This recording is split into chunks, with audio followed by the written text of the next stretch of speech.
I was watching some Satanist on TV, but I definitely wasn't surrendered to the kingdom.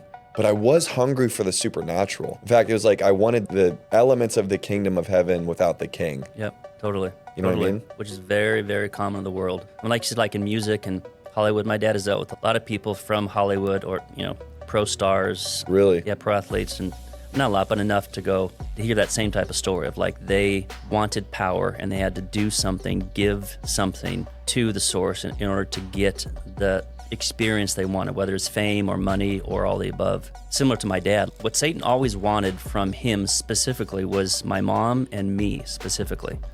Like my dad gave him, the home, the bills, the car, whatever. But he specifically asked for my mom and specifically me.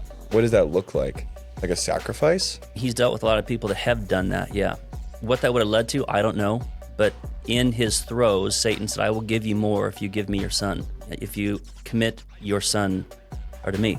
And because parents have legal authority over their kids when they're young. And we have dealt with a lot of people who have grown up who are SRA victims because their parents did stuff through the occult over them. And their lives have been wrecked. And no one's known what's wrong with them until God brings them to my dad. And in the process, my dad he will get a word of knowledge from God about what they went through without them having to tell my dad what they went through, so that they will see that they're dealing with God and not my dad. So the SRA stuff, at the highest level, yes, it's sacrifice.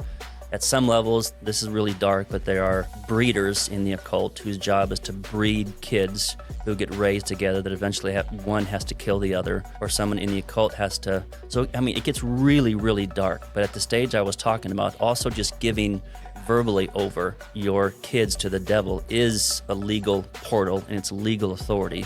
That's why it's so important as parents to pray over your kids for protection all the time. That God would be around them, that they would be in them, that there would be a hedge of protection around them, because Satan will use anyone, anything, anywhere he can, like you with the drawing, to seep into our lives and to slowly pull us in, because it's much more strategic if Satan does it on a gradual scale, because then all of a sudden you're just overtaken and you have no idea, versus just this big shot of some kind of darkness where it happens.